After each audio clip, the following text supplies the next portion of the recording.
استغفر الله الذي لا اله الا هو استغفر الله الذي لا اله استغفر الله الذي لا اله الا هو استغفر الله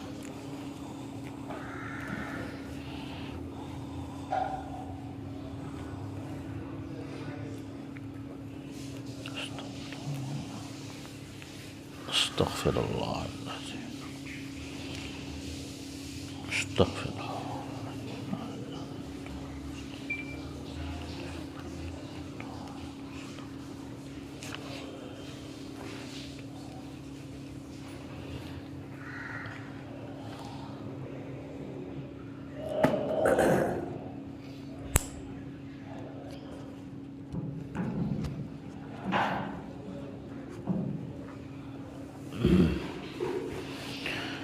بسم الله الرحمن الرحيم سلام على عباده الذين اصطفى سلام على المرسلين اللهم صل على محمد وأنزله المقعد المقرب عندك اللهم رب هذه الدعوة التامة والصلاة القائمة صل على محمد وارض عنه رضا لا تسخط بعده اللهم صل على محمد عبدك ورسولك وصل على المؤمنين والمؤمنات والمسلمين والمسلمات اللهم صل على محمد وعلى آل محمد وبارك على محمد وعلى آل محمد وارحم محمدا وآل محمد كما صليت وباركت وترحمت على إبراهيم وعلى آل إبراهيم إنك حميد مجيد اللهم صل على محمد وعلى آل محمد كما صليت على آل إبراهيم إنك حميد مجيد اللهم بارك على محمد وعلى آل محمد كما باركت على آل إبراهيم إنك حميد مجيد اللهم صل على محمد وعلى آل محمد كما صليت على آل إبراهيم إنك حميد مجيد وبارك على محمد وآل محمد كما باركت على آل إبراهيم إنك حميد مجيد اللهم صل على محمد وعلى آل محمد كما صليت على إبراهيم إنك حميد مجيد اللهم بارك على محمد وعلى آل محمد كما باركت على إبراهيم إنك حميد مجيد اللهم صل على محمد وعلى آل محمد كما صليت على إبراهيم وعلى آل إبراهيم إنك حميد مجيد وبارك على محمد وعلى آل محمد كما باركت على إبراهيم إنك حميد مجيد اللهم صل على محمد وآل محمد كما صليت على إبراهيم وبارك على محمد وآل محمد كما باركت على آل إبراهيم إنك حميد مجيد اللهم صل على محمد وعلى آل محمد كما صليت على إبراهيم إنك حميد مجيد اللهم بارك على محمد وعلى آل محمد كما باركت على آل إبراهيم إنك حميد مجيد اللهم صل على محمد وعلى آل محمد كما صليت على آل إبراهيم وبارك على محمد وعلى آل محمد كما باركت على آل إبراهيم في العالمين إنك حميد مجيد اللهم صل على محمد وأزواجه وذريته كما صليت على آل إبراهيم وبارك على محمد وأزواجه وذريته كما باركت على آل إبراهيم إنك حميد مجيد اللهم صل على محمد وعلى أزواجه وذريته كما صليت على آل إبراهيم وبارك على محمد وعلى أزواجه وذريته كما باركت على آل إبراهيم إنك حميد مجيد اللهم صل على محمد النبي وأزواجه أمهات المؤمنين وذريته وأهل بيته كما صليت على آل إبراهيم إنك حميد مجيد اللهم صل على محمد وعلى آل محمد كما صليت على إبراهيم وآل إبراهيم وبارك على محمد وعلى آل محمد كما باركت على إبراهيم وآل إبراهيم وترحم على محمد وعلى آل محمد كما ترحمت على إبراهيم وآل إبراهيم. اللهم اجعل صلاتك ورحمتك وبركاتك على سيد المرسلين وإمام المتقين وخاتم النبيين محمد عبدك ورسولك إمام الخير وقائد الخير ورسول الرحمة. اللهم ابعثه مقاما محمودا يغبطه به الأولون والآخرون. اللهم صل على محمد وعلى آل محمد كما صليت على إبراهيم وعلى آل إبراهيم إنك حميد مجيد. اللهم بارك على محمد وعلى آل محمد كما باركت على إبراهيم وعلى آل إبراهيم إنك حميد مجيد. اللهم صل على محمد وعلى آل محمد وبارك على محمد وعلى آل محمد وارحم محمدا وآل محمد كما صليت وباركت وترحمت على إبراهيم وعلى آل إبراهيم إنك حميد مجيد. اللهم صل على محمد وعلى آل محمد كما صليت على إبراهيم وعلى آل إبراهيم إنك حميد مجيد. اللهم بارك على محمد وعلى آل محمد كما باركت على إبراهيم وعلى آل إبراهيم إنك حميد مجيد. اللهم صل على محمد عبدك ورسولك كما صليت على إبراهيم وبارك على محمد وآل محمد كما باركت على آل إبراهيم. اللهم صل على محمد النبي الأمي وعلى آل محمد كما صليت على إبراهيم وبارك على محمد النبي الأمي كما باركت على إبراهيم إنك حميد مجيد. اللهم صل على محمد عبدك ورسولك كما صليت على آل إبراهيم وبارك على محمد وعلى آل محمد كما باركت على إبراهيم. اللهم صل على محمد النبي الأمي وعلى آل محمد كما صليت على إبراهيم وعلى آل إبراهيم وبارك على محمد النبي الأمي وعلى آل محمد كما باركت على إبراهيم وعلى آل إبراهيم إنك حميد مجيد. اللهم صل على محمد وأهل بيته كما صليت على إبراهيم إنك حميد مجيد. اللهم صل علينا معهم. اللهم صل علينا معهم. اللهم بارك على محمد وأهل بيته كما باركت على إبراهيم إنك حميد مجيد. اللهم بارك علينا معهم. اللهم بارك علينا معهم. صلوات الله وصلاة المؤمنين على محمد النبي الأمي. اللهم اجعل صلواتك وبركاتك على محمد وعلى آل محمد كما جعلتها على إبراهيم وآل إبراهيم إنك حميد مجيد. وبارك على محمد وعلى آل محمد كما باركت على إبراهيم وآل إبراهيم إنك حميد مجيد. وصلى الله على النبي محمد صلى الله عليه وسلم. التحيات لله والصلوات والطيبات. السلام عليك أيها النبي ورحمة الله وبركاته. السلام علينا وعلى عباد الله الصالحين. أشهد أن لا إله إلا الله وأشهد أن محمدا عبده ورسوله. التحيات الطيبات الصلوات لله. السلام عليك أيها النبي ورحمة الله وبركاته. السلام علينا وعلى عباد الله الصالحين. أشهد أن لا إله إلا الله وأشهد أن محمدا عبده ورسوله. التحيات لله الطيبات الصلوات لله. السلام عليك أيها النبي ورحمة الله وبركاته. السلام علينا وعلى عباد الله الصالحين. أشهد أن لا إله إلا الله وحده لا شريك له وأشهد أن محمدا عبده ورسوله. التحيات المباركات الصلوات الطيبات لله. سلام عليك أيها النبي ورحمة الله وبركاته. سلام علينا وعلى عباد الله الصالحين. أشهد أن لا إله إلا الله وأشهد أن محمدا عبده ورسوله. بسم الله وبالله. التحيات لله والصلوات والطيبات. السلام عليك أيها النبي ورحمة الله وبركاته. السلام علينا وعلى عباد الله الصالحين. أشهد أن لا إله إلا الله وأشهد أن محمدا عبده ورسوله.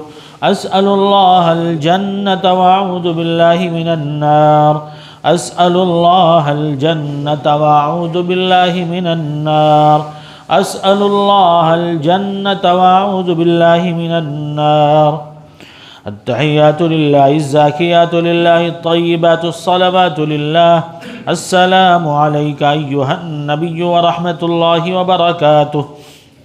السلام علينا وعلى عباد الله الصالحين. أشهد أن لا إله إلا الله وأشهد أن محمدا عبده ورسوله. بسم الله وبالله خير الأسماء. التحيات لله الطيبات الصلوات. أشهد أن لا إله إلا الله وحده لا شريك له وأشهد أن محمدا عبده ورسوله. أرسله بالحق بشيرا ونذيرا وأن الساعة آتية لا ريب فيها. السلام عليك أيها النبي ورحمة الله وبركاته. السلام علينا وعلى عباد الله الصالحين. اللهم اغفر لي واهدني. التحيات الطيبات والصلوات والملك لله. السلام عليك أيها النبي ورحمة الله وبركاته. بسم الله. التحيات لله الصلوات لله الزاكيات لله. السلام على النبي ورحمة الله وبركاته. السلام علينا وعلى عباد الله الصالحين. شهدت أن لا إله إلا الله. شهدت أن محمد رسول الله.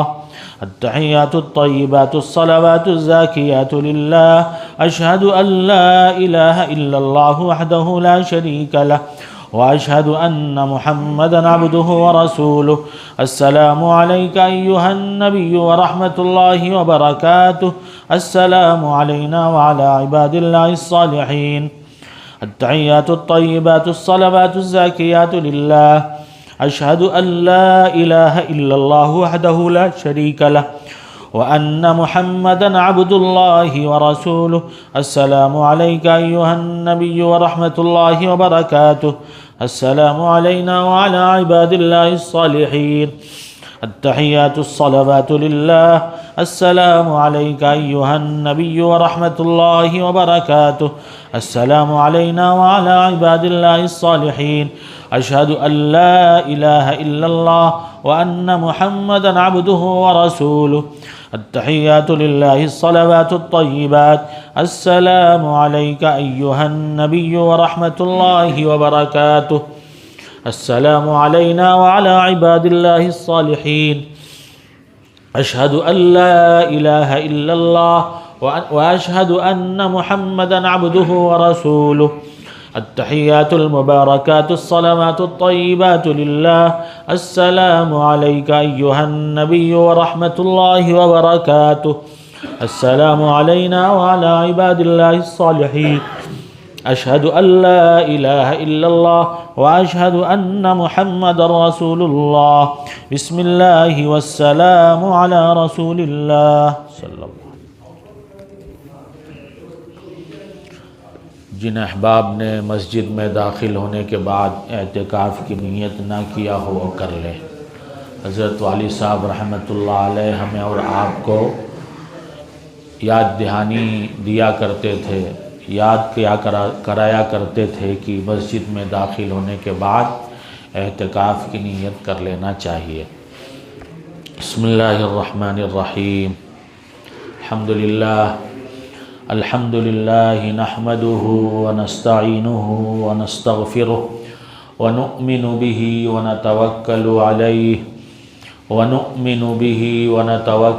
علیہ ونعوذ بالله من شرور أنفسنا ومن سيئات أعمالنا ونعوذ بالله من شرور أنفسنا ومن سيئات أعمالنا من يهده الله فلا مضل له ومن يضلله فلا هادي له ونشهد أن لا إله إلا الله وحده لا شريك له ونشهد أن سيدنا ومولانا محمدا عبده ورسوله أما بعد فأعوذ بالله من الشيطان الرجيم بسم الله الرحمن الرحيم سبحانك لا علم لنا إلا ما علمتنا إنك أنت العليم الحكيم وقال تعالى ذكر فإن الذكرى تنفع المؤمنين وقال تعالى يا أيها الذين آمنوا ادخلوا في السلم كافة صدق اللہ العظیم۔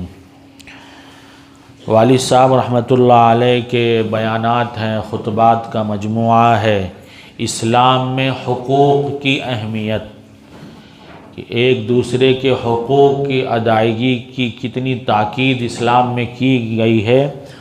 اس سلسلے میں والد صاحب رحمۃ اللہ علیہ کا یہ بیان ہوا تھا 2007 میں۔ 2007 کا حضرت والد صاحب رحمۃ اللہ علیہ کا بیان ہے، اتوار کی مجلس میں۔ فرماتے ہیں بزرگوں اور دوستوں، اسلامی تعلیمات کا خلاصہ کل 2 باتیں ہیں۔ حقوق اللہ یعنی اللہ کا حق ادا کرنا، پہلا حقوق اللہ، اللہ کا حق ادا کرنا۔ دوسرا حقوق العباد یعنی بندوں کا حق ادا کرنا۔ تو یہ 2 باتیں کل اسلامی تعلیمات کا خلاصہ ہیں۔ فرماتے ہیں ویسے تو شریعت کے 5 اجزاء ہیں جن کا مجموعہ کامل اسلام کہلاتا ہے۔ یہ سب 5 چیزیں رہیں گی تو کامل اسلام رہے گا، اور ان میں سے کوئی ایک بھی کم رہے گا تو اسلام میں انسان کا حصہ اتنا ناقص رہے گا۔ ایمانیات، عبادات، معاملات، معاشرت اور اخلاق، ان 5 چیزوں کے مجموعے کا نام اسلام ہے۔ فرماتے ہیں ہمارے ماحول معاشرہ میں عام طور سے ایمانیات اور عبادات پر تو خوب زور ہوتا ہے، یعنی اس سلسلے میں ہم لوگ تھوڑا فکر مند ہیں، ایمانیات کے سلسلے میں اور عبادات کے اہتمام کے سلسلے میں۔ جو دیندار لوگ ہیں ان کی بات ہے، جو بیچارے دین سے دور ہیں، غافل ہیں، ان کی بات نہیں۔ تو کہتے ہیں ان 2 چیزوں پر، ایمانیات پر اور عبادات پر تو خوب زور ہوتا ہے۔ آدمی 2 جز ہی کو داخل دین سمجھتا ہے، یعنی ایمانیات اور عبادات کو، اور اسی لیے ان چیزوں کو ادا کرنے کی کوشش کرتا ہے۔ معاملات، معاشرت اور اخلاق کو عام طور سے ہم لوگوں نے دین کا حصہ نہیں سمجھا، اس لیے اس پر اسلامی تعلیمات کے اعتبار سے عمل کرنے کی کوشش نہیں کرتے۔ بہت پہلے کی بات ہے، ایک بار کوئی صاحب ہمارے پاس آئے، کچھ بات تھی ان کی، کہنے لگے یہ تو مارکیٹ کی بات ہے، اس لیے اس میں دین سے کیا لینا دینا۔ کیا کہہ رہے ہیں؟ یعنی مارکیٹ میں لین دین ہوتا ہے نا، مارکیٹ کے میں لین دین ہوتا ہے، تو لین دین کو وہ دین سمجھ ہی نہیں رہے۔ حالانکہ ہمیں اللہ رب العزت نے لین دین کا طریقہ بتایا ہے، معاملات کس طرح ہمیں ایک مسلمان کو کرنا چاہیے، یہ سب باتیں یہ بھی دین کا حصہ ہے، لیکن مسلمان آج اس کو دین کا حصہ سمجھنے کو تیار نہیں، کہتے ہیں یہ مارکیٹ کی چیز ہے، ہم آپس میں اس کو سمجھ لیں گے۔ علماء ظاہر نے تیسرے جز کو بھی دین میں شمار کیا ہے، معاملات کو، اور اللہ والوں نے 5ویں جز یعنی اخلاق، باطن کی اصلاح کو دین سمجھا ہے۔ لیکن ایک جز جو معاشرت کا ہے وہ بھی داخل دین ہے، لوگوں نے اس کو بھلا رکھا ہے۔ اس کو زندگی میں داخل کیے بغیر آدمی اپنے آپ کو دیندار اور نیک نام سمجھتا ہے، حالانکہ مطالبہ تو پورے دین میں داخل ہونے کا ہو رہا ہے۔ اللہ رب العزت فرما رہے ہیں یا ایھا الذین آمنوا ادخلوا فی السلم کافہ، کہ پورے ایمان میں ایمان والے داخل ہو جاؤ۔ تو ایمان کے جتنے اجزاء ہیں جب تک سب کو انسان اختیار نہیں کرے گا پورا پورا مسلمان نہیں کہلائے گا، پورا پورا ایمان والا نہیں کہلائے گا۔ کامل دیندار اور کامل ایمان والا کہلانے کا مستحق تو وہی ہوگا جس کی زندگی میں پانچوں اجزاء ہوں، جن کا مجموعہ کامل اسلام کہلاتا ہے۔ یہ دین کے جو پانچوں اجزاء ہیں، یہ سب پانچوں چیزیں جب انسان کی زندگی میں داخل ہوں گی تو وہ کامل مسلمان اور کامل دیندار کہلائے گا۔ سیدنا حضرت عمر فاروق رضی اللہ تعالیٰ عنہ کے دربار میں ایک آدمی آیا۔ آپ نے پوچھا تم فلاں کو جانتے ہو؟ اس نے کہا ہاں۔ حضرت عمر رضی اللہ تعالیٰ عنہ نے پوچھا تم نے ان کے ساتھ سفر کیا ہے؟ اس آدمی نے کہا نہیں۔ پھر پوچھا تم نے ان کے ساتھ کوئی معاملہ کیا ہے، کچھ لین دین کیا ہے، خرید و فروخت کیا ہے یا اور بھی کوئی کسی قسم کے معاملات کیے ہیں تم نے؟ اس نے کہا نہیں۔ آپ نے پوچھا تم ان کے پڑوسی ہو؟ اس نے کہا نہیں۔ یعنی جو حضرت پوچھ رہے ہیں وہ کہہ رہا ہے نہیں نہیں نہیں۔ حضرت عمر رضی اللہ تعالیٰ عنہ نے فرمایا جب تم نے ان کے ساتھ کوئی معاملہ یا سفر ہی نہیں کیا، نہ تم ان کے پڑوسی ہو، تب تم ان کو نہیں جانتے ہو۔ یہ سب چیزیں تم نے ان کے ساتھ نہیں کی ہیں تب تم ان کو نہیں جانتے ہو۔ فرمایا تم نے مسجد میں ان کو اوپر نیچے سر کرتے ہوئے دیکھا ہوگا، کہیں تھوڑا تسبیح ہلا رہے ہوں گے، تسبیح پڑھ رہے ہوں گے، جس کی وجہ سے تم کہتے ہو ان کو میں جانتا ہوں۔ مسجد میں آتے جاتے دیکھا تو سمجھ گئے کہ ہاں کوئی ماشاءاللہ ٹھیک ٹھاک ہیں، دیندار ہیں، باقی کوئی معاملہ نہیں کیا، کوئی لین دین نہیں کیا، تو پھر کیسے تم نے ان کو پہچانا؟ یہ مسجد میں صرف آنے جانے کی وجہ سے یہ پہچاننا کوئی پہچاننا نہیں۔ حضرت فرمایا کرتے تھے، بارہا مجلس میں ہم نے اور آپ نے بھی سنا ہوگا، کہتے ہیں میں بار بار ایک جملہ عرض کیا کرتا ہوں کہ یہاں کے تعارف و پہچان کی بنا پر کوئی معاملہ اور رشتہ ناتا نہ کریں۔ حضرت اپنی مجلسوں میں فرمایا کرتے تھے کہ مجلس میں آنے کی پہچان پر آپس میں کوئی لین دین نہیں کریں، آپس میں کوئی معاملہ نہیں کریں، رشتہ ناتا نہیں کریں کہ ہم نے فلاں جگہ آپ کو دیکھا تھا، فلاں مسجد میں ملاقات ہوئی تھی، اس بنا پر کوئی رشتہ ناتا اور آپس میں معاملہ نہ کرنا۔ اس میں حضرت فرماتے تھے اس میں ہماری کوئی ذمہ داری نہ ہوگی۔ یہاں کا بھی حال یہی کہ مجلس میں ہم اور آپ اللہ واسطے آتے ہیں، اللہ واسطے بیٹھیں، پھر خاموشی سے اپنے اپنے کام میں لگ جائیں، چلے جائیں اپنے جو جہاں کا ہے۔ اب یہاں لین دین کرنا، آپس میں رشتہ داری طے کرنا، پھر بعد میں خدا نخواستہ کچھ ہو تو پھر شکوہ شکایت ہو کہ ہم نے فلانے کو وہاں دیکھا تھا، یہاں دیکھا تھا۔ فرماتے ہیں کیونکہ اس طرح کے واقعات پیش آ چکے ہیں جس سے بعد میں ندامت اٹھانی پڑتی ہے۔ حضرت فرماتے ہیں اسی مسجد کا ایک واقعہ ہے، کالینہ مسجد کی بات ہے، میرے پاس ایک آدمی بیٹھ کر بات کر رہا تھا، میرے ایک دوست مسجد میں بیٹھے دور سے دیکھ رہے تھے، مجھ سے بات کر کے کچھ دیر میں میرے دوست کے پاس وہ آدمی پہنچا اور ان سے کہا کہ مجھ کو پیسہ چاہیے۔ وہ دوست جو دور سے دیکھ رہے تھے انہوں نے سمجھا کہ یہ میرا کوئی پرانا دوست ہے اور جانا پہچانا ہوا آدمی ہے، قرض دے دیا، اس بندے کو قرض مانگا اور دے دیا۔ انہوں نے بعد میں مجھ سے تذکرہ کیا، ظاہر ہے جب معاملہ طے ہوا ہوگا کہ اتنے دن میں دیں گے، اتنے دن میں ہم آپ کو واپس کریں گے، نہیں ملا ہوگا تو اب تذکرہ کیا ہو کہ حضرت فلانا آدمی جو ہے وہ اس نے ہم سے قرض مانگا تو ہم نے دے دیا۔ میں نے کہا اللہ کے بندے مجھ سے تو پوچھ لیے ہوتے، اس سے پہلے وہ دھوکہ دے چکا ہے، یعنی کئیوں کو دھوکہ دے چکا تھا اور اب تک ادا نہیں کیا۔ تو ایسی مجلسوں میں دیکھ کر دھوکہ نہیں کھانا چاہیے جب تک ہم نے ان کے ساتھ کسی قسم کا معاملہ نہ کیا ہو، کوئی لین دین نہ کیا ہو۔ آپ صلی اللہ علیہ وسلم کی یہ سنت ہے کہ اچھوں کے ساتھ اچھا برتاؤ کرنا، بروں کے ساتھ بھی اچھا برتاؤ کرنا آپ صلی اللہ علیہ وسلم کی یہ سنت ہے۔ اچھوں کے ساتھ تو ہر کوئی اچھا برتاؤ کرتا ہے، بروں کے ساتھ اچھا برتاؤ کرنا یہ کمال اخلاق کی بات ہے۔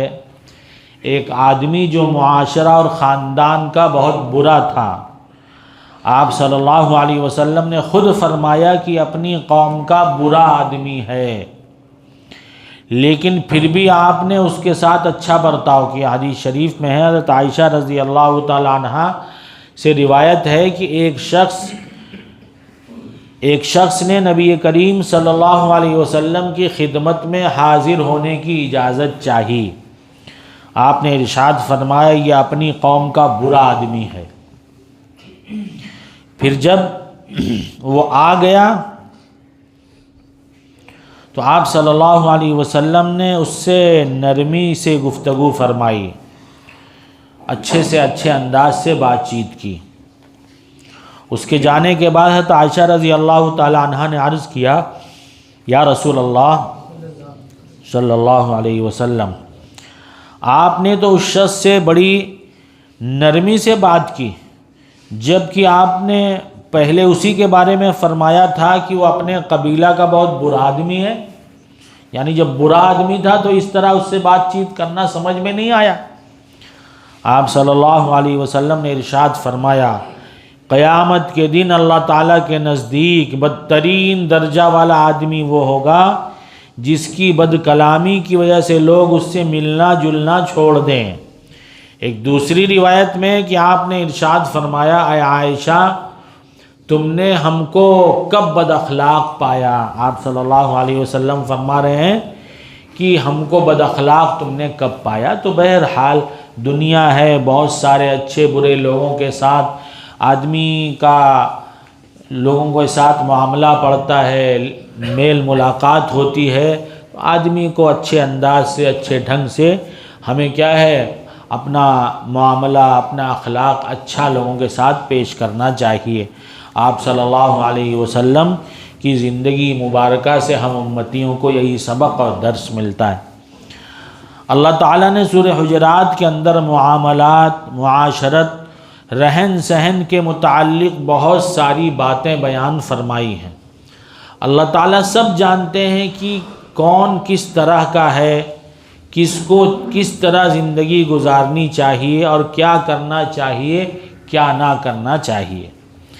اس میں اللہ تعالیٰ نے بیان فرمایا، یا ایھا الذین آمنوا ان جاءکم فاسق بنبأ فتبینوا، اے ایمان والو اگر کوئی شریر آدمی تمہارے پاس خبر لے کر آئے تو خوب تحقیق کر لیا کرو، کبھی کسی قوم کو نادانی سے ضرر نہ پہنچا دو پھر اپنے کیے پر پچھتانا پڑے۔ یہ اللہ رب العزت کا قرآن مجید میں ایک حکم ہے کہ کوئی بھی بات ہو تو آدمی کو اس میں خوب چھان بین کر لینا چاہیے، سنتے ہی فوراً عمل نہیں کرنا چاہیے، کیونکہ اس میں نقصان کا اندیشہ ہے۔ فرماتے اس آیت کے نزول کا واقعہ ابن کثیر نے بحوالہ مسند احمد یہ نقل کیا ہے کہ قبیلہ بنی المصطلق کے رئیس حارث بن زرار رضی اللہ تعالیٰ عنہ فرماتے ہیں کہ میں رسول اللہ صلی اللہ علیہ وسلم کی خدمت میں ایک بار حاضر ہوا تو آپ نے مجھے اسلام کی دعوت دی، زکوٰۃ ادا کرنے کا حکم دیا۔ میں نے اسلام قبول کر لیا اور زکوٰۃ ادا کرنے کا اقرار بھی کر لیا، اور عرض کیا کہ اب میں اپنی قوم میں جا کر ان کو بھی اسلام اور ادائے زکوٰۃ کی دعوت دوں گا۔ ابھی تو میں اکیلے ہوں، قوم میں پہنچ کر ان کو بھی آپ نے جو اچھی باتیں ہمیں بتائی ہیں ان کی تعلیم اور تبلیغ کروں گا۔ جو لوگ میری بات مان لیں گے اور زکوٰۃ ادا کریں گے ان کی زکوٰۃ جمع کروں گا، اور آپ فلاں مہینہ کی فلاں تاریخ تک اپنا کوئی قاصد میرے پاس بھیج دیں تاکہ جو زکوٰۃ کی رقم میرے پاس جمع ہو جائے اس کو میں سپرد کر دوں۔ یہ بات انہوں نے آپ صلی اللہ علیہ وسلم سے کی کہ ایسا ایسا آپ کیجئے گا، فلانی تاریخ کو فلاں مہینے کی قاصد بھیج دیجئے گا تاکہ اگر اور لوگوں نے اسلام قبول کر لیا، زکوٰۃ دینے کا وعدہ کر لیا تو سب کی زکوٰۃ اکٹھا کر لوں گا میں، اور آپ کا قاصد آئے ان کے حوالے کر دوں گا۔ کہتے ہیں حارث نے حسب وعدہ ایمان لانے والوں کی زکوٰۃ جمع کی۔ ادھر حضور صلی اللہ علیہ وسلم نے مقررہ تاریخ پر ولید بن عقبہ ایک صحابی، ان کو اپنا قاصد بنا کر زکوٰۃ وصول کرنے کے لیے روانہ کر دیا۔ ان قبیلہ والوں کو چونکہ معلوم تھا کہ اس تاریخ پر رسول اللہ صلی اللہ علیہ وسلم کا قاصد آئے گا، یہ لوگ تعظیماً بستی سے باہر نکل گئے، بستی سے باہر آ گئے ان کے احترام میں، ان کے استقبال کے لیے، تاکہ ان کا استقبال کریں۔ حضرت ولید بن عقبہ کو راستہ میں خیال آیا کہ اس قبیلہ کے لوگوں سے میری پرانی دشمنی ہے، زمانہ جاہلیت میں دشمنی رہی ہوگی، اب شیطان نے دل میں بات ڈال دیا کہ میری تو پرانی دشمنی ہے، کہیں ایسا نہ ہو کہ مجھے قتل کر ڈالیں۔ شیطان نے ایک شوشہ چھوڑ دیا کہ پرانی دشمنی تھی تمہاری اس قبیلے کے لوگوں سے، اب کہیں ایسا نہ ہو کہ تمہیں اب تنہا پا کر یہ لوگ قتل کر دیں۔ وہاں پہنچے تو دور سے دیکھا کہ مقامی لوگ جمع ہیں اور ان کی طرف آ رہے ہیں۔ ان کو شبہ ہوا شاید یہ پرانی دشمنی کی وجہ سے مجھے قتل کرنے آ رہے ہیں۔ شیطان نے یہ بات دل میں ڈال دی۔ شیطان نے کیا کیا؟ یہ بات دل میں ڈال دی کہ یہ لوگ شاید مجھے قتل کرنے آ رہے ہیں۔ وہیں سے واپس ہو گئے، کچھ معلوم نہیں کیا کیا بات ہے، کس لیے لوگ آ رہے ہیں، نہیں، بس شیطان نے ایک بات ڈالی تو واپس ہو گئے، اور جا کر رسول اللہ صلی اللہ علیہ وسلم سے اپنے گمان کے مطابق یہ عرض کر دیا کہ وہ لوگ مرتد ہو گئے، نعوذ باللہ، کیونکہ ان کو تو یہی سمجھ میں آیا کہ مجھ کو قتل کر رہے ہیں، اس کا مطلب اسلام دشمن لوگ ہیں، اسلام دشمن ہے تو مرتد ہو گئے، تبھی تو اسلام دشمن ہوئے، اور زکوٰۃ دینے کے لیے تیار نہیں ہیں، بلکہ میرے قتل کے درپے ہیں۔ آقا مولا جناب محمد الرسول اللہ صلی اللہ علیہ وسلم نے ان صحابی کی بات پر عمل نہیں فرمایا۔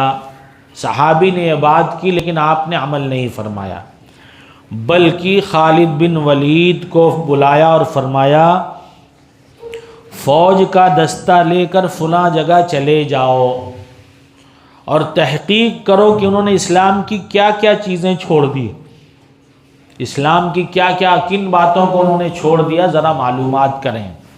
اور کیا فرمایا؟ دن کو دور رہنا، رات کو آبادی میں جانا، کیونکہ وہ زمانہ لائٹنگ کا زمانہ نہیں تھا، اور چراغ وغیرہ بھی بہت بعد میں لوگوں نے جلانا شروع کیا، تو تاریکی کا زمانہ تھا، دن میں جائیں گے قریب تو پہچان لیے جائیں گے، اور رات میں پتہ ہی نہیں چلے گا کون ہے ہمارے آس پاس میں۔ حضرت خالد بن ولید رضی اللہ تعالیٰ عنہ وہاں پہنچے تو دن کو آبادی سے باہر رہے، رات کو آبادی کے قریب گئے تو عشاء کی اذان کی آواز آئی، گھروں سے بھی پڑھنے پڑھانے کی آواز آ رہی تھی، سیکھنے سکھانے کی آواز آ رہی تھی۔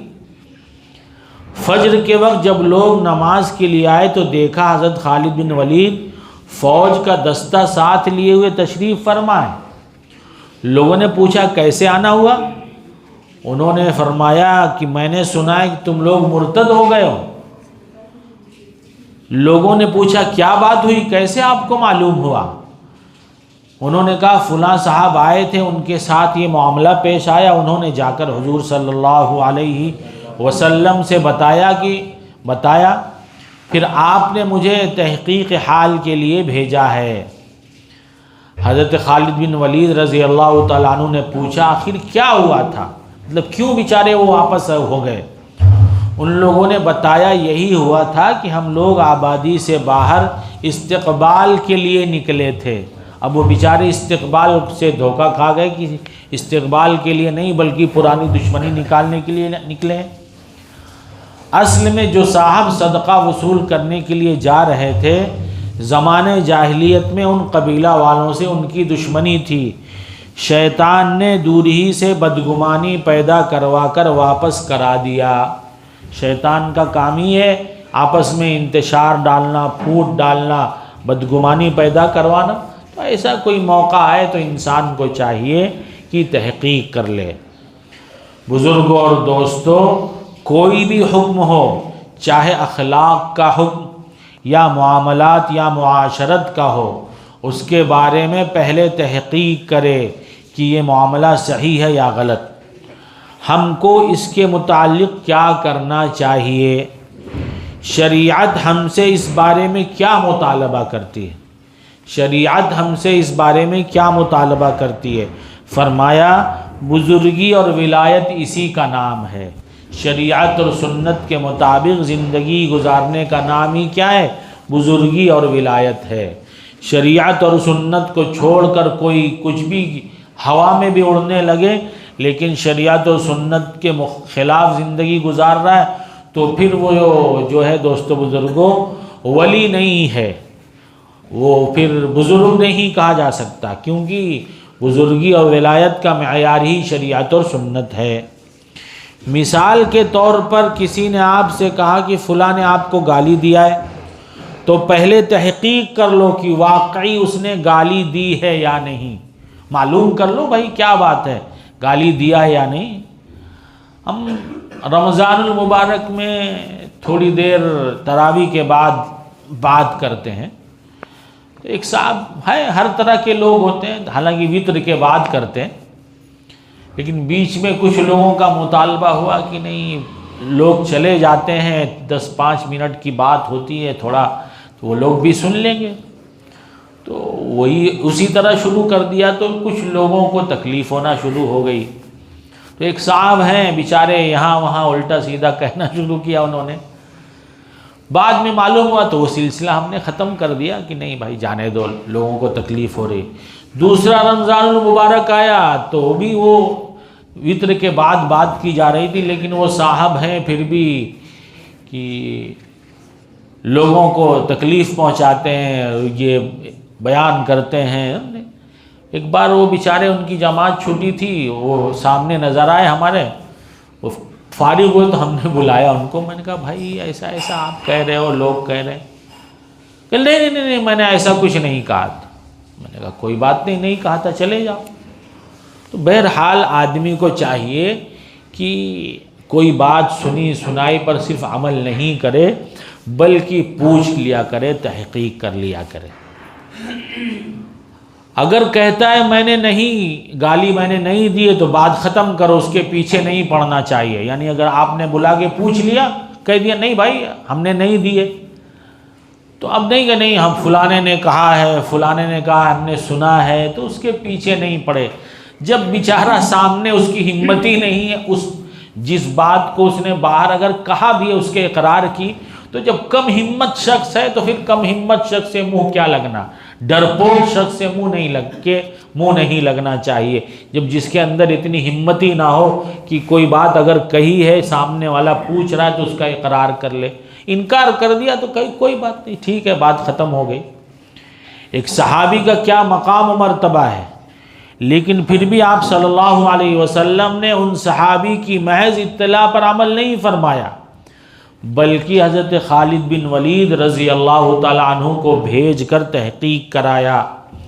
اگر آپ صلی اللہ علیہ وسلم ان صحابی کی خبر پر عمل کر لیتے تو کتنے مسلمان شہید ہو جاتے۔ اس لیے کوئی بھی عمل ہو پہلے اس کی تحقیق ضروری ہے، تحقیق سے پہلے عمل جائز نہیں ہے۔ بغیر تحقیق کی عمل کرنے سے بہت سے دھوکہ کھا چکے ہیں اور زبردست نقصان بھی اٹھا چکے ہیں۔ اصل بات چل رہی تھی معاشرت کی، زندگی انسان کو کس طرح گزارنا چاہیے، بیچ میں کچھ دوسری باتیں آ گئیں۔ میں آپ لوگوں کو صحابہ کرام رضوان اللہ تعالی علیہم اجمعین کا مقام و مرتبہ سمجھانا چاہ رہا ہوں کہ ادنا صحابی کا کیا مقام و مرتبہ ہوتا ہے کہ ساری دنیا کے اولیاء کرام قطب ابدال غوث ایک طرف ہو جائیں تو ایک صحابی اکیلے سب سے بڑھ جائیں گے۔ دنیا کے تمام اولیاء اقطاب جتنے ہیں غوث قطب سب مل جائیں تو بھی ایک ادنا صحابی جو ہے اس کا مرتبہ مقام ان تمام لوگوں سے بڑھ جائے گا۔ ایک صحابی کا مقام اللہ کے نزدیک ان تمام سے بڑھا ہوا ہے۔ اس لیے میں عرض کیا کرتا ہوں صحابہ کرام ہمارے لیے واسطہ ہیں، اگر بیچ سے ہٹ جائیں تو ہمارا دین محفوظ نہیں رہے گا۔ بھائی آپ صلی اللہ علیہ وسلم سے جو کچھ بھی دین امت کو پہنچا ان صحابہ کرام رضوان اللہ تعالی علیہم اجمعین کے واسطے سے پہنچا۔ اب اگر یہ بیچ سے ہٹ گئے تو ہمارا دین ہی سب گڑبڑ ہو جائے گا۔ اس لیے اللہ تعالیٰ فرماتے ہیں، اللہ تعالیٰ آخر میں جنتیوں سے پوچھیں گے تم کو کچھ اور چاہیے؟ حالانکہ وہاں ساری نعمتیں میسر ہوں گی، پھر بھی اللہ تعالیٰ ایک نعمت اور دینے کا اعلان کریں گے۔ آخری نعمت جو انہیں ملے گی وہ اللہ کی رضا ہوں گی۔ اللہ تعالیٰ کیا فرمائیں گے؟ ہم تم سے راضی ہیں، کبھی ناراض نہیں ہوں گے۔ جنتیوں کو یہ آخر میں نعمت ملے گی۔ اللہ رب العزت نے صحابہ کرام رضوان اللہ تعالی علیہم اجمعین کو دنیا ہی میں یہ نعمت عطا فرما دی، تو سوچئے کتنا مقام ہے۔ حضرت ابو سعید خدری رضی اللہ تعالیٰ عنہ سے روایت ہے کہ رسول اللہ صلی اللہ علیہ وسلم نے ارشاد فرمایا، اللہ تعالیٰ جنتیوں سے فرمائیں گے، اے جنتیوں، اہل جنت کہیں گے لبیک و سعدیک، ہم حاضر ہیں اللہ۔ اللہ تعالیٰ فرمائیں گے کیا تم راضی ہو؟ جنتی کہیں گے یعنی خوش ہو، ٹھیک ٹھاک ہو، کچھ تکلیف پریشانی نہیں۔ جنتی کہیں گے اے ہمارے رب ہم کیوں نہ راضی ہوں، جبکہ آپ نے ہم کو وہ چیزیں عطا کر دی ہیں جو اپنی مخلوق میں سے کسی کو نہیں دیا ہے۔ جنت کی ایسی ایسی نعمتیں آپ نے ہمیں عطا کی جو کسی کو نہیں ملی، اب بھی نہ ہم راضی ہوں تو ہم سے بڑا ناشکرہ کون ہوگا؟ تو اللہ تعالیٰ فرمائیں گے کیا میں تم کو اس سے افضل چیز نہ عطا فرما دوں؟ جنتی پوچھیں گے اے اللہ اس سے افضل چیز اور کون ہو سکتی ہے؟ اللہ تعالیٰ فرمائیں گے میں تم سے راضی ہوں، اب اس کے بعد تم سے ناراض نہیں ہوں گا۔ تو یہ فرمایا یہ سب سے افضل چیز ہے۔ ظاہر ہے ڈر لگا ہو کسی نعمت کے چھننے کا، ختم ہونے کا، تو پھر آدمی عجیب سا محسوس کرتا ہے، اچھا ابھی تو ہمارے پاس ہے، پتہ نہیں کب چلی جائے، ایک طرح سے اسے بے چینی محسوس ہوگی۔ لیکن جب نہیں یہ ہمیشہ کے لیے تمہارا ہے تو آدمی بالکل کیا ہے، خوش و خرم رہے گا۔ تو اللہ رب العزت کیا فرما رہے ہیں، یہ نعمتیں جو ہم نے دی ہیں اب ہمیشہ کے لیے تمہاری ہے، کیونکہ میں تم سے راضی ہوں، کبھی ناراض نہیں۔ یہ سب سے آخر میں اللہ رب العزت جنتیوں سے فرمائیں گے۔ فرمایا میرے بزرگوں، صحابہ کرام رضوان اللہ تعالی علیہم اجمعین کا وہ مقام تھا کہ جنتیوں کو اللہ تعالیٰ جو سب سے آخر میں نعمت دیں گے وہ اپنی رضا کا پروانہ دیں گے۔ اللہ تعالیٰ نے صحابہ کرام کو نعمت دنیا ہی میں دے دیا، رضی اللہ عنہم ورضوا عنہ۔ قرآن میں اللہ رب العزت نے فرما دیا کہ اللہ راضی ہیں اور وہ لوگ بھی اللہ سے راضی ہیں۔ تو سوچئے کتنا مرتبہ اور مقام ان کا ہوگا۔ فرماتے ہیں کوئی کام جذبات میں آ کر نہیں کرنا چاہیے، کوئی کام جذبات میں آ کر نہیں کرنا چاہیے، بلکہ اس کی پہلے تحقیق کر لینی چاہیے۔ اگر ہم کو کوئی کچھ کہہ دیتا ہے جو ہمارے مزاج و طبیعت کے خلاف ہو، فوراً ہم تحریک شروع کر دیتے ہیں کہ ایسا ہے ویسا ہے، یہ کریں گے وہ کریں گے۔ مثلاً گھر میں بیوی نے بھائی کے خلاف کوئی شکایت کر دی یا ان کے خلاف کوئی بات کہہ دی تو ہم اس کی تحقیق نہیں کرتے، بلکہ اس پر کارروائی کرنا، اس پر کیچڑ اچھالنا، غصہ کا اظہار کرنا شروع کر دیتے ہیں۔ حالانکہ پہلے اس کی تحقیق کرنی چاہیے، اصل بات کیا ہے، تاکہ بعد میں شرمندگی نہ اٹھانی پڑے، بعد میں آدمی کو شرمندہ نہ ہونا پڑے۔ حضرت فرماتے ہیں ہمارے حضرت مولانا شاہ عبد الحلیم صاحب جون پوری رحمۃ اللہ علیہ، بڑے حضرت رحمۃ اللہ علیہ، انہوں نے ایک بار مدرس لے کر آئے جو بہت محنتی تھے، ابتدائی طور سے وہ بہت محنت سے پڑھاتے تھے۔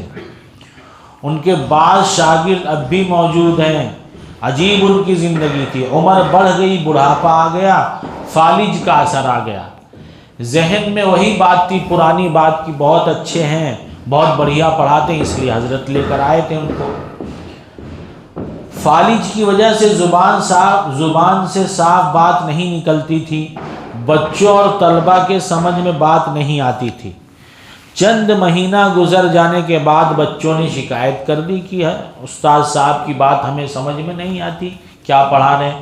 مقصد تو تعلیم کا یہی تھا کہ بچوں کو سمجھا دیا جائے، بچے سمجھ کر پڑھیں۔ تو فرماتے ہیں کوئی بھی موقع پیش آ جائے، اس میں شریعت کا کیا حکم ہے، ہم کو کیا کرنا چاہیے، جس سے اللہ تعالیٰ کی رضا ملتی ہے، اللہ تعالیٰ سے تعلق بڑھتا ہے، پہلے تحقیق کرنا چاہیے۔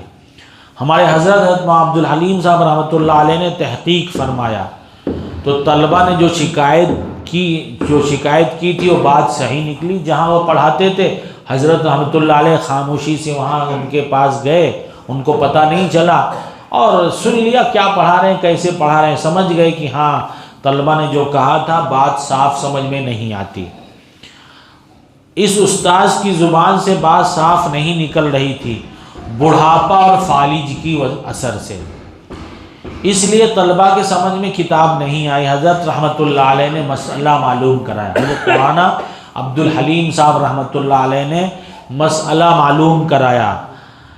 حضرت خود مفتی تھے، فتاویٰ لکھتے تھے، حضرت رحمۃ اللہ علیہ خود مفتی تھے، فتاویٰ لکھتے تھے، لیکن اپنے بارے میں کوئی فتویٰ معلوم نہیں کیا، حاصل نہیں کیا کہ ہم جانتے ہیں، ہم کو معلوم ہے۔ حضرت نے فرمایا مفتی صاحب سے مسئلہ معلوم کرو، اس بارے میں مسئلہ کی تحقیق کر کے بتاؤ، یعنی یہ استاذ جو ہم لے کر آئے ہیں اب کیا کیا جائے ان کے سلسلے میں، جو تنخواہ وغیرہ لیا ہے وہ کون واپس ادا کرے، کیونکہ جس مقصد کے لیے لایا گیا تھا وہ مقصد پورا نہیں ہوا۔ مفتی صاحب نے جواب دیا کہ رکھنے سے پہلے تحقیق ضروری تھی، یعنی وہ پرانی بات تھی کہ ہاں 25-30 سال پہلے بہت اچھا پڑھاتے تھے، اب وہی ذہن میں رکھ کے نہیں رکھنا چاہیے تھا، رکھنے سے پہلے پھر معلوم کرنا چاہیے تھا۔ اب بھی وہی ان کا انداز ہے، اسی طرح پڑھاتے ہیں یا وہ طریقہ ان کا بدل چکا ہے، تحقیق کرنا چاہیے تھا۔ اصل میں مسئلہ اس بات پر معلوم کیا کہ ان استاذ صاحب نے چونکہ کام پورا نہیں کیا تو جو مدرسہ سے تنخواہ لیا وہ واپس کریں، یا محتمم صاحب اس کے ذمہ دار ہیں کہ انہوں نے چونکہ تحقیق نہیں کیا اس لیے وہ مدرسہ کی تنخواہ کو واپس کریں۔ مدرسہ کا پیسہ تو عوام الناس کا ہوتا ہے، محتمم مالک نہیں ہوتا کہ کہیں بھی کسی بھی طرح خرچ کر دے، کسی کی ملکیت تو ہوتی نہیں۔ اب استاذ صاحب جو تنخواہ لے چکے تھے وہ کون واپس کرے، ظاہر ہے خرچ ہو چکی، وہ بیچارے ویسے ہی مدارس میں پڑھانے والے لوگ مہینہ پورے ہونے سے پہلے مقروض ہو جاتے ہیں، اب وہ خرچ ہو چکی، بیچارے کہاں سے، بڑھاپا بھی آ چکا، کہاں سے ادا کرتے وہ۔ مفتی صاحب نے جواب لکھا، اصل ذمہ داری محتمم صاحب کی تھی۔ ذمہ داری کس کی تھی؟ محتمم صاحب کی تھی کہ وہ پہلے تحقیق کر لیتے، لہٰذا جو پیسہ ان کو دیا گیا ہے اب اس کو محتمم صاحب واپس کریں، اپنی ذاتی جیب سے، مدرسے کے پیسے سے نہیں۔ ہمارے حضرت رحمۃ اللہ علیہ، حضرت مولانا عبد الحلیم صاحب رحمۃ اللہ علیہ نے قرض لے کر مدرسہ کا پیسہ فوراً واپس کر دیا۔ ہم لوگ اپنی ذات کے بارے میں رعایت کرنا اور کرانا چاہتے ہیں، ہم لوگوں کا حال یہی ہے، اپنے بارے میں کوئی مسئلہ پتہ کرے تو اس میں بھی چاہتے ہیں کہ ہماری رعایت ہو، ہم کو ذرا ہم کو دیکھ کر مسئلہ بتائیں جس میں ہمارا نفع اور فائدہ ہو۔ لیکن اللہ والے جو ہوتے ہیں وہ جو شریعت کی بات ہوتی ہے وہ چاہے ان کے حق میں ہو چاہے ان کے حق میں نہ ہو، وہ جو ہے اس پر عمل کرتے ہیں۔ ہمارے بڑے پوری زندگی شریعت و سنت کے تابع ہو کر رہے، اس طرح نمونہ پیش کر کے گئے کہ کوئی عذر نہیں کر سکتا کہ ہم کیسے عمل کریں۔ ہم کو اس کے متعلق مسئلہ معلوم نہیں ہے، اس کا طریقہ کار معلوم نہیں ہے کہ کس طرح کرنا چاہیے۔ حضرت تھانوی رحمۃ اللہ علیہ اس کی مثال ہیں۔ حضرت تھانوی رحمۃ اللہ علیہ ایک مرتبہ نماز پڑھ رہے تھے، کہ کسی نے آ کر بتایا کہ باجی کوٹھے سے گر گئی. حضرت رحمۃ اللہ علیہ کی کوئی اولاد تھی نہیں اور حضرت ہی ان کے محرم تھے. حضرت نیت توڑ کر گئے اس لیے کہ کوئی اولاد گھر میں نہیں تھی، کون اٹھاتا. اب اگر کوئی آدمی مر رہا ہے تو شریعت کا حکم یہی ہے کہ اس کو نیت توڑ کر بچاؤ، یا کوئی گر رہا ہے تو بھی حکم یہی ہے اس کو بچاؤ. تو حضرت تھانوی رحمۃ اللہ علیہ نے کیا کیا، فوراً نیت توڑا اور گھر گئے اہلیہ محترمہ کے ساتھ، وہ جو بھی دیکھ ریکھ دوا علاج کرنا تھا کیا. حضرت تھانوی رحمۃ اللہ علیہ کی اولاد نہیں تھی. ہم اشرف السوانے دیکھ رہے تو حضرت رحمۃ اللہ علیہ کے بارے میں حضرت حاجی امداد اللہ صاحب مکی رحمۃ اللہ علیہ نے فرمایا. حضرت گئے، حضرت ان کے وہاں 6-7 مہینہ تقریباً رہے. حضرت نے فرمایا میاں اشرف علی تمہاری اہلیہ ہم سے دعا کرانے کے لیے آئی تھیں کہ دعا کر دیں کہ ہم اولاد ہو جائے. دیکھو ہم دعا کر سکتے ہیں، دعا کر دیں گے، اللہ چاہیں گے تو اولاد تمہیں ہو جائے گی، لیکن ہم چاہتے ہیں کہ تم بھی ہماری طرح رہو. حضرت امداد اللہ صاحب رحمۃ اللہ علیہ صاحب اولاد نہیں تھی ان کی، تو کیا فرمایا، ہم چاہتے ہیں کہ تم بھی ہماری طرح رہو. حضرت مولانا اشرف علی صاحب رحمۃ اللہ نے فرمایا حضرت جیسا آپ مناسب سمجھیں، یعنی اپنے کو اپنے شیخ کی بالکل کی اس میں فنا کر دیا، فنا فی شیخ ہو گئے. حالانکہ آج کے ماحول معاشرے کے اندر اولاد نہ ہو کسی کی تو کتنا شرمندہ سا زندگی گزارتا ہے، وہ ہمارے تو اولاد نہیں. لیکن حضرت تھانوی رحمۃ اللہ علیہ نے اپنے اس جذبے کو قربان کر دیا شیخ کی مشورے پر، شیخ کی آرزو پر. تو آدمی کو جب اپنے شیخ کی اس لیے ایسا محبت میں قربان کیا، اللہ رب العزت نے دنیا میں کیا مرتبہ اور مقام دیا. ہم حضرت بارہا فرمایا کرتے تھے آج کل لوگ اپنے شیخ کے پاس جاتے ہیں تو کیا کرتے ہیں، اپنا اعزاز کرانا چاہتے ہیں، وہاں لوگوں میں اپنا مرتبہ اور مقام دکھانا چاہتے ہیں. ہم ایک جگہ گئے، بہت سارے لوگ تھے، ہم نے کہا مفتی صاحب تھے، شکلاً ہم ان کو پہچانتے تھے کیونکہ بارہا ہم نے دیکھا تھا ان کو حضرت والی صاحب رحمۃ اللہ علیہ کے یہاں اعتکاف میں آتے ہوئے بارہا دیکھا تھا. ہم نے کہا دیکھیے معاف کریے گا، ہم آپ کا نام نہیں جانتے، شکل سے آپ کو پہچانتے ہیں. ہم نے کہا دیکھیے ہم بھی چونکہ امامت کی ذمہ داری تھی، حضرت سے ملاقات کرنے کے لیے ہم آتے تھے عشاء بعد وغیرہ اکثر اعتکاف کی، جہاں بھی حضرت فرماتے تھے. لیکن چونکہ ہم حضرت سے ملنے آتے تھے اس لیے خاموشی سے حضرت سے ملتے تھے اور واپس چلے جاتے تھے. کوئی پرانے احباب ہوتے تو ان سے سلام دعا ہو جاتی تھی، باقی ہر ایک سے مل کر کہ ہم فلانے ہیں، ہم فلانے کے بیٹے ہیں، ہم یہ سب نہیں کیا کرتے تھے، اس لیے معاف کریے گا. تب سالوں کے بعد بتائیے کب سے حضرت کا اعتکاف ہوتا ہے، تب جا کر ان بیچارے کا نام پتہ چلا کہ فلاں مفتی صاحب ہیں.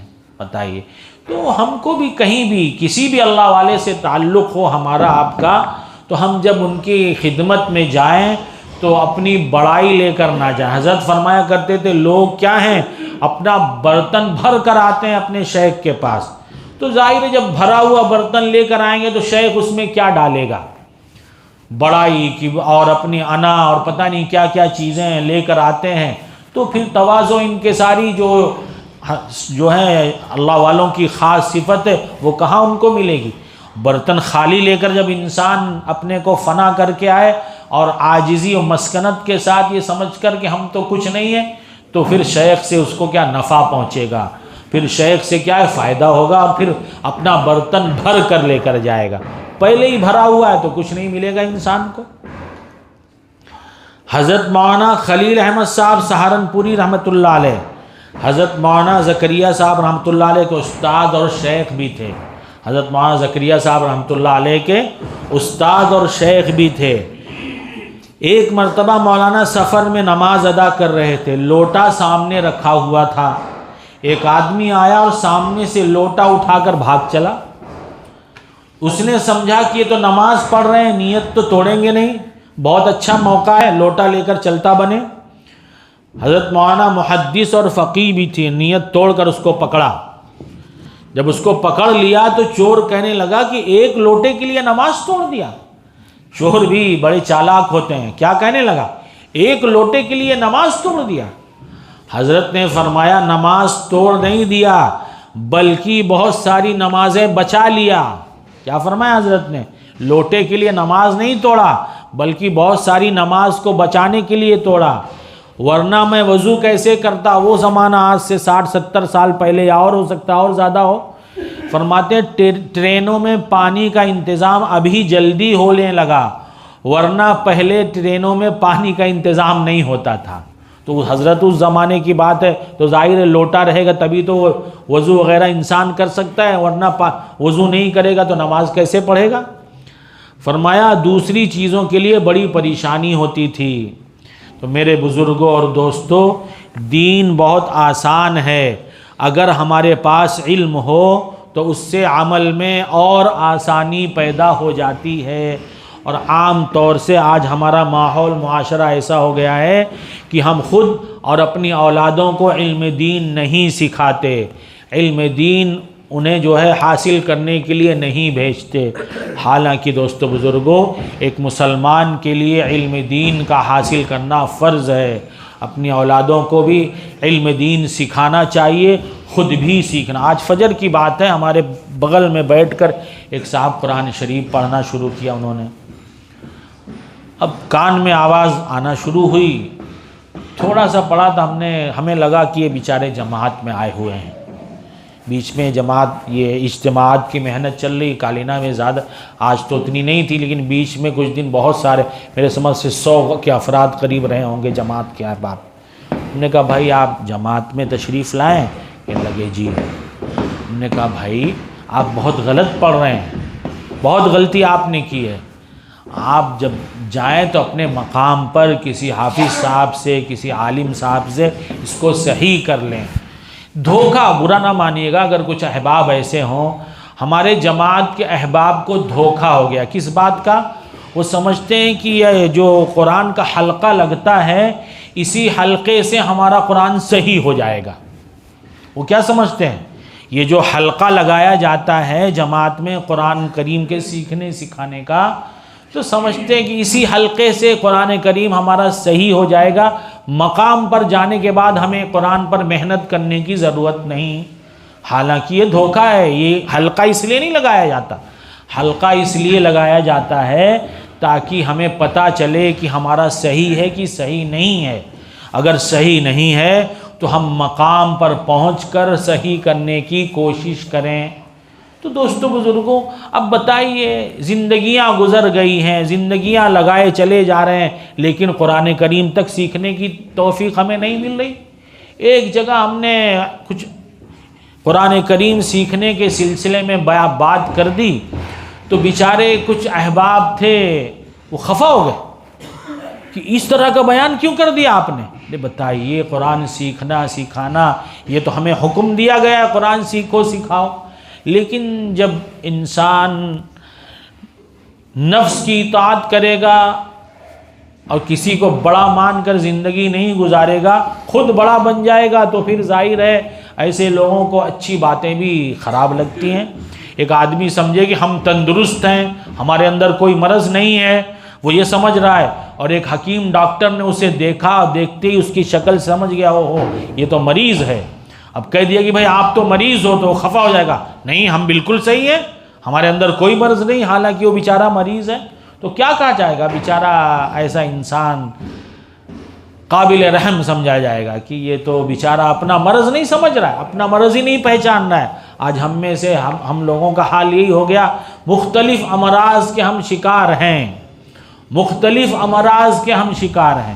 وہ روحانی مرض لیے چلے، کسی کی زبان غلط ہے، کسی کی آنکھ غلط صحیح استعمال نہیں کر رہا، بدنگاہی کر رہا ہے، کوئی کان غلط استعمال کر رہا ہے، موبائل کا غلط استعمال تنہائی میں کر رہا ہے، حسد کینہ دل میں پالے ہوئے، لیکن ہر ایک سمجھ رہا ہے کہ نہیں ہم تندرست ہیں، ہمارے اندر کوئی مرض ہی نہیں ہے، ہم بہت دیندار ہیں، ہم بڑے کیا ہیں، ہم جیسے لوگوں کا حال خلافت کا ایک وہ مل گیا تو ہم تو پتہ نہیں آسمان پہ اڑ رہے ہیں، ہم تو آسمان پہ اڑے جا رہے ہیں، کہ ہمیں تو اب ایک پروانہ مل گیا ہے، وہ پر لگ گیا، اب ہم اڑ رہے ہیں، ہمارے اندر کوئی کمی کوتاہی نہیں۔ نہیں دوستو بزرگوں، ہر ایک کو فکر کرنے کی ضرورت ہے۔ شیطان بہت چالاک ہے، کب کہاں کس وقت کیسا پٹک دے گا سمجھ میں نہیں آئے گا۔ بڑے بڑے اللہ والوں کو اس نے کیا ہے تباہ اور برباد کرنے کی کوشش کی، ان کو کیا ہے گمراہ کرنے کی کوشش کی۔ اللہ کی مدد توفیق شامل حال نہیں ہو تو پتہ نہیں کیا کچھ ہو جائے۔ تو بہرحال دوستو بزرگوں کی فرماتے ہیں علم جتنا بڑھتا جائے گا اتنا عمل میں سہولت ہوتی جائے گی۔ دین اتنا آسان ہے کہ آدمی تصور بھی نہیں کر سکتا۔ مثال کے طور پر پانی آپ کو نقصان کرتا ہے تو اس کی جگہ تیمم کر لیجئے۔ ایک اور عجیب بات ہے، جب آدمی پانی سے منہ دھوتا ہے تو اس سے گندگی میل کچیل دور ہو جاتی، پانی گرد غبار یہ سب دور کر دیتا ہے۔ اور مٹی میل کچیل کہتے ہیں اس کی جب آدمی پانی سے منہ دھوتا ہے اس سے گندگی میل کچیل دور ہوتی ہے، اور مٹی سے میل کچیل اور بڑھتی ہے۔ مٹی سے آدمی وضو کرے گا تو کیا ہوگا، اور مٹی لگے گی اور گندگی بڑھے گی۔ لیکن اللہ اکبر، شریعت میں اتنی آسانی ہے، اللہ تعالیٰ کا ہم پر اتنا بڑا احسان ہے کہ جو ثواب وضو کر کے نماز پڑھنے میں ملے گا وہی ثواب تیمم کر کے نماز پڑھنے میں ملے گا۔ جو ثواب اگر دیکھیے کتنی نہ پتہ ہو انسان کو معلوم نہ ہو تو بتائیے کتنی مشکل میں پڑ جائے گا۔ اگر کسی کو غسل کی ضرورت پیش آ گئی تو نجاست دھو کر، جہاں نجاست لگی ہے اس کو دھو کر تیمم کر لے، اس سے وضو و غسل دونوں ہو جاتا ہے۔ اگر کوئی بیمار ہو، اس کے پاس کوئی تیماردار دوا دینے والا نہ ہو، صرف تنہا اکیلا ہو، تو اس کے لیے اجازت ہے کہ اپنی نماز وہیں پڑھ لے۔ کوئی مریض ہے، بہت خطرناک مریض ہے جس کے پاس کسی کا رہنا ضروری ہے اور اس آدمی کے علاوہ کوئی دوسرا نہیں ہے، کوئی دیکھ ریکھ کرنے والا، تو جماعت کتنی ضروری ہے، جماعت کے ساتھ نماز پڑھنا واجب ہے۔ لیکن اب اس بندے کے لیے کہ جو تیماردار ہے، مریض کی دیکھ ریکھ کر رہا ہے، اس کو گنجائش دی گئی کہ بھائی آپ یہیں پڑھ لو، کیونکہ خدا نخواستہ آپ چلے گئے، مریض کو کوئی تکلیف پیش آ گئی، کوئی دیکھنے والا نہیں ہے، مرض بڑھ گیا یا خدا نخواستہ کوئی نقصان اس کو پہنچ گیا، تو ان سب چیزوں کی رعایت کرتے ہوئے شریعت نے کیا اجازت دی ہے کہ آدمی کیا کرے، وہیں پہ کیا کر لے، جماعت چھوڑ کر وہیں نماز پڑھ لے۔ ہر ایک کے لیے دین میں آسانی ہے۔ اسی طرح اگر کسی کو جمائی یا چھینک کھانسی آ رہی ہو تو جہاں تک ہو سکے اس کو دفع کرے، روکے۔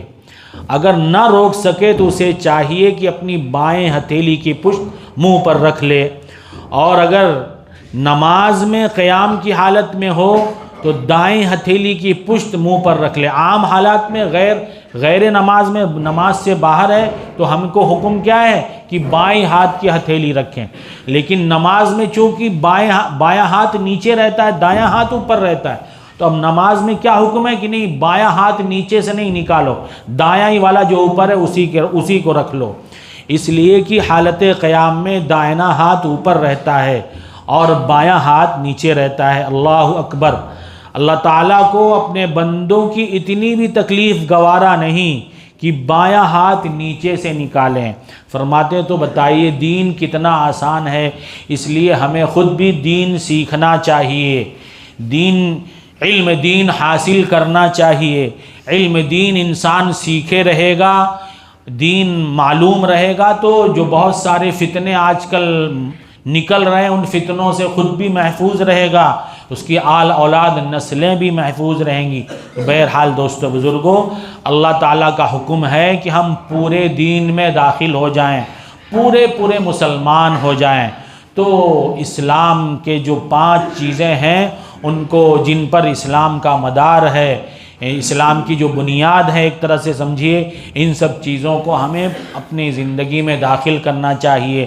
ہمارا ایمان اچھا ہو، ہماری عبادت بھی اچھی ہو، معاملات بھی، ہمارا لین دین میں آج جو مسلمان بدنام ہو گیا ہے، لوگوں میں مشہور ہو گئے کہ مسلمان وعدے کا پکا نہیں، بات کا سچا نہیں، مسلمان دھوکہ دے دیتا ہے، عجیب باتیں مارکیٹ میں لکھی مشہور ہو گئی ہیں کہ جس کی وجہ سے بہت سارے لوگ آج مسلمانوں سے لین دین نہیں کرتے۔ تو ہمیں اپنے معاملات کو بھی درست کرنا چاہیے، معاشرت اچھی کرنا چاہیے، زندگی اچھی گزارنے کی فکر، معاشرت کے احکام جو اللہ تعالیٰ نے ہم کو ایک دوسرے کے حقوق کی ادائیگی کے سلسلے میں دیا ہے اس پر عمل پیرا ہونا چاہیے، اور اپنے اخلاق ہمیں درست کرنا چاہیے۔ آپ صلی اللہ علیہ وسلم کے جو اخلاق ہیں ان اخلاق کو اختیار کرنے کی کوشش کرنا چاہیے۔ اللہ رب العزت عمل کی توفیق دے۔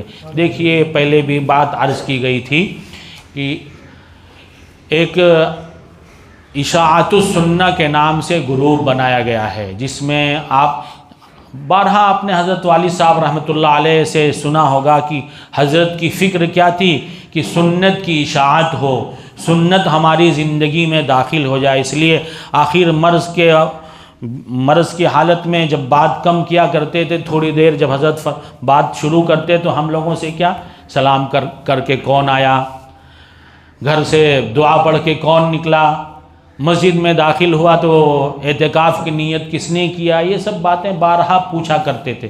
کیوں؟ تاکہ سنت ہماری زندگیوں میں داخل ہو جائے۔ تو اسی سنت کی اشاعت کے سلسلے میں واٹس ایپ کا گروپ بھی ہے اور چینل بھی ہے، خانقاہ اشاعت السنہ کے نام سے۔ الحمدللہ جس دن سے یہ گروپ بنا ہے اسی دن سے زاد مومن سے ایک سنتیں اردو زبان میں بھی اور رومن انگلش میں اور کیا نام ہے گجراتی، یہ 3 زبان میں الحمدللہ اس کو گروپ پہ بھیجا جاتا ہے۔ اس لیے احباب سے گزارش ہے کہ خود بھی اس گروپ میں شامل ہوں اور اپنے لوگوں کو بھی شامل کرنے کی فکر کریں۔ نمبر آپ لے لیجئے، میرا نمبر ہے 9867 397038 9867397038۔ الحمدللہ ہندوستان کے مختلف صوبوں سے لوگ جڑے ہیں، الحمدللہ اللہ کا فضل ہے، اللہ کا احسان ہے کہ اللہ کے بندے مختلف صوبوں سے جڑے ہوئے ہیں۔ تو آپ اپنا نام بھیج دیجئے گا کہاں کے ہیں، تاکہ معلوم ہو کہ آپ کون صاحب ہیں اور کہاں سے بات کر رہے ہیں۔ اللہ رب العزت عمل کی توفیق دے، اور خاص دعا کریں اللہ رب العزت اس کا نفع عام فرمائے، حضرت والد صاحب رحمۃ اللہ علیہ کو اس کا ثواب پہنچتا رہے، صدقہ جاریہ بنے حضرت والد صاحب کے لیے۔ دعا کر لیں۔ الحمدللہ رب العالمین والصلاة والسلام على سید الانبیاء والمرسلین وعلى آلہ الطیبین الطاہرین۔ اللہم صل وسلم على سیدنا مولانا محمد وعلى آل سیدنا مولانا محمد وبارک وسلم۔ اے اللہ کہنے سننے کو قبول فرما، کہنے سننے میں اخلاص عطا فرما، عمل کی توفیق عطا فرما، عمل کی توفیق عطا فرما۔ ہم سبوں کو شریعت و سنت کا متبع بنا، متبع شریعت و سنت بنا، شریعت و سنت کے مطابق زندگی گزارنے کی توفیق عطا فرما۔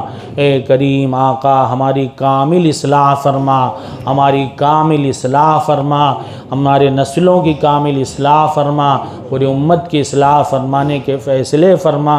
اے کریم آقا نفس و شیطان کے مکر و فریب سے حفاظت فرما، نفس و شیطان کے مکر و فریب سے حفاظت فرما، خود نمائی خود ستائی سے حفاظت فرما، خود نمائی خود ستائی سے حفاظت فرما۔ جملہ اعمال میں اخلاص عطا فرما، جملہ اعمال میں اخلاص عطا فرما۔ ہمیں اپنے مخلصین بندوں میں شامل فرما، اپنے صدیقین بندوں میں شامل فرما، اپنے اولیاء مقربین میں شامل فرما۔ اے کریم آقا، اے کریم آقا ہم سب کو نوازنے کے فیصلے فرما، ہم سب کے حال پر رحموں کا، کرم کا، فضل کا معاملہ فرما۔ اے کریم آقا زندگی کے ہر مرحلے اور موڑ میں اپنا فضل و کرم شامل حال فرما، اپنی دستگیری شامل حال فرما۔ اے کریم آقا نفس و شیطان کے حوالے کرنے سے ہماری حفاظت فرما، نفس و شیطان کے حوالے ہم سب کو نہ فرما۔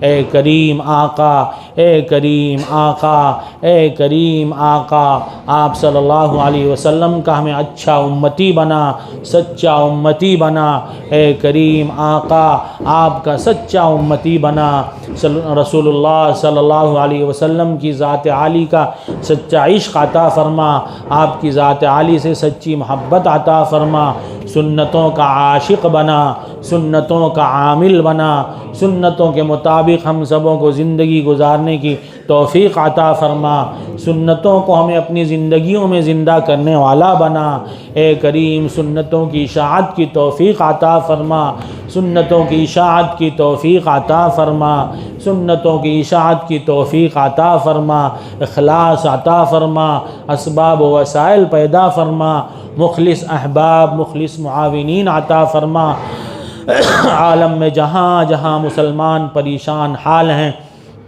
سب کی مدد فرما، سب کی نصرت فرما، سب کی دستگیری فرما، اے کریم آقا خصوصاً فلسطینی مسلمانوں کی مدد فرما، فلسطینی مسلمانوں کی مدد فرما، شامی مسلمانوں کی مدد فرما، ظالموں کو ظلم سے ہدایت عطا فرما، اے کریم آقا اگر ان کو ہدایت مقدر نہ ہو ان کو ختم فرما، ان کی قوت کو توڑنے کے فیصلے فرما، باطل کو باطل سے ٹکرا کر ختم فرمانے کے فیصلے فرما، باطل قوتوں کو پاش پاش فرما، اے کریم آقا اپنوں اور غیروں کے شرور فتن سے حفاظت فرما، اپنوں اور غیروں کے شرور فتن سے حفاظت فرما، حاسدوں کے حسد سے حفاظت فرما، مکاروں کے مکر سے حفاظت فرما، فتینوں کے فتنے سے حفاظت فرما، جادوگروں کی جادوگری سے حفاظت فرما، بری نظر والوں کی بری نظر سے حفاظت فرما، اے کریم آقا ہم سب کو پوری امت کو اپنی حفظ و امان میں لینے کے فیصلے فرما، امت کی جو بھی دینی دنیاوی ضروریات ہیں سب کو اپنے خزانہ غیب سے پورا فرما، امت کو اپنے سوا کبھی کسی کا محتاج نہ بنا، امت کو اپنی سوا کبھی کسی کا محتاج نہ بنا، اے کریم آقا ہماری حاضرین مجلس کی امت کی جو بھی چھوٹی بڑی ضروریات ہیں، جائز حاجات، جائز مقاصد، جائز تمنائیں ہیں، اے مولا اپنے فضل و کرم سے سب کی تمام جائز حاجات کو پورا فرما، جائز تمناؤں کو پورا فرما، جائز آرزوؤں کو پورا فرما، جائز مقاصد میں کامیابی عطا فرما، ہر طرح کی دینی دنیاوی تمام پریشانیوں کو دور فرما، آپ صلی اللہ علیہ وسلم نے جو جو خیرات و برکات مانگی ہمیں عطا فرما، پوری امت کو عطا فرما، حاضرین مجلس کو عطا فرما، جن جن شرور فتن سے آپ صلی اللہ علیہ وسلم نے پناہ مانگی ہے ہمیں پناہ عطا فرما، پوری امت کو پناہ عطا فرما، حاضرین مجلس کو پناہ عطا فرما، ہماری دعاؤں کو محض اپنے فضل و کرم سے پوری امت کے حق میں قبول فرما، صلی اللہ تعالی علی خیر خلقہ محمد و آلہ و اصحابہ اجمعین برحمتک یا ارحم الراحمین، آمین آمین یا رب العالمین۔ خدمت کے جو احباب ہیں وہ آ جائیں، ملاقات کر لیں۔